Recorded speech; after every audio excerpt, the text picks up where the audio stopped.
What happens after a seller obtains brand registry? Well, once a seller has access to brand registry, we've talked about in some of our other videos how they get access to a plethora of tools that Amazon provides to help monitor their brands. So I think the first step is monitoring and using those tools to find out what the problems are, so you know what other tools to then use to take action. You can search by ASIN, you can search by photo, you can search by seller name, you can search by brand name, and you can compile a list or compile a database of the ASINs or the listings or the sellers that you want to target.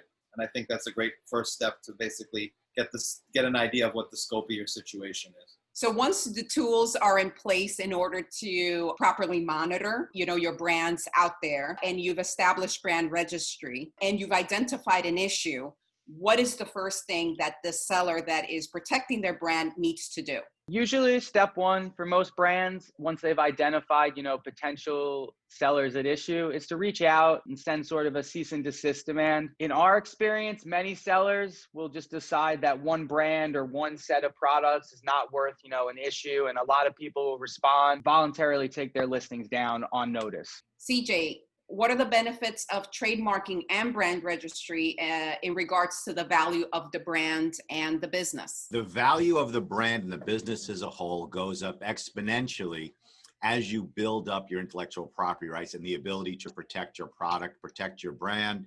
It also goes into building your consumer base for repeat sales down the road, and also spin-off products or accessories to whatever product you're selling. So it really develops the brand and the value of the business incredibly. And that's for one, either selling your business down the road, or number two, drawing in additional capital from investors. If you have more inside the business, you can sell it for more, and then you can also get more in terms of an investment. Also, to spin off what Anthony was talking about in terms of the C&Ds, in terms of being as nice as possible, we believe in it 1,000%, and we've seen it thousands of times. When you send a C&D, you want to be courteous and firm. Courteous, you're not there to put a seller out of business. You're there to protect your brand and keep your eye on that ball. Firm is identifying why those people shouldn't and can't sell your products. So be as nice as possible, and that also will build up brand loyalty. You started the conversation with what are the best practices, and brand protection is about protecting the brand. It's not about harming people. And brands, large and small, are tremendously at tremendous risk of blowback if they handle their brand protection in like a buckshot approach, like some of the other companies out there, where we're very, very specific. This is why you have to stop selling our clients' products, and we treat them professionally and courteously, but we're also firm, where if you just send out all sorts of nonsense threatening letters, you are putting your brand at risk. And we want to make sure our efforts result in the brand growing, not just cutting off the legs of mom and pop sellers. So I think that is a huge issue when it comes to best practices. Be firm, be courteous, be specific.